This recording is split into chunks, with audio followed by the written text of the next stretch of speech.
Bonjour mes amis, comme vous le savez peut-être, M. Simon Jolin Barrette, ministre de la Justice, a déposé à l'Assemblée nationale un projet de loi réformant le droit de la famille.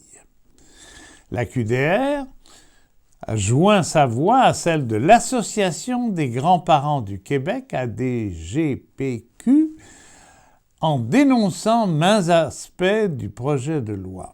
En effet, à la lumière des vérifications effectuées, plusieurs dispositions du projet de loi seraient jugées discriminatoires envers les aînés du Québec.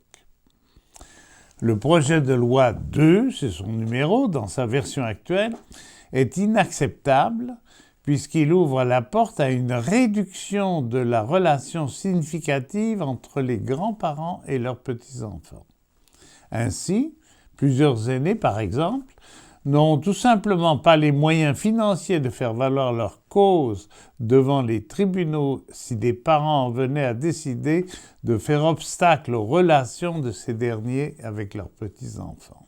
En effet, le projet de loi remet le fardeau de la preuve entre les mains des grands-parents, ce qui n'était pas le cas auparavant, lesquels devront démontrer au tribunal leur importance dans la vie de l'enfant, par exemple en cas d'adoption.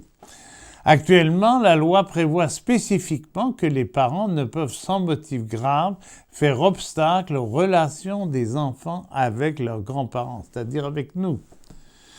Nous nous sommes fait un devoir d'inviter Jean-Pierre Lafrance, le président de l'Association des grands-parents du Québec, à venir à cette émission il y a plusieurs semaines. Il a déclaré « Le projet de loi 2 est bâti au détriment des grands-parents, des aînés et de l'ensemble des adultes significatifs pour l'enfant, ce qui inclut les oncles, tantes, conjoints des grands-parents, etc. » De plus, dans certaines situations, la présence des grands-parents est primordiale pour le bien-être et le développement des enfants, des petits-enfants. Le projet de loi 2 traverse la voie au chantage affectif, lequel peut créer un préjudice grave tant pour les enfants que pour leurs grands-parents. Cela relève de la maltraitance. La QDR a également déploré qu'aucun groupe de défense des droits des aînés, et même aucun groupe d'aînés, n'ait été invité aux consultations publiques sur le projet de loi. Il est impératif pourtant que tous les acteurs potentiellement touchés par un tel projet de loi soient partie prenante des discussions. La QDR Saint-Laurent a déjà élevé par communiqué une vigoureuse protestation.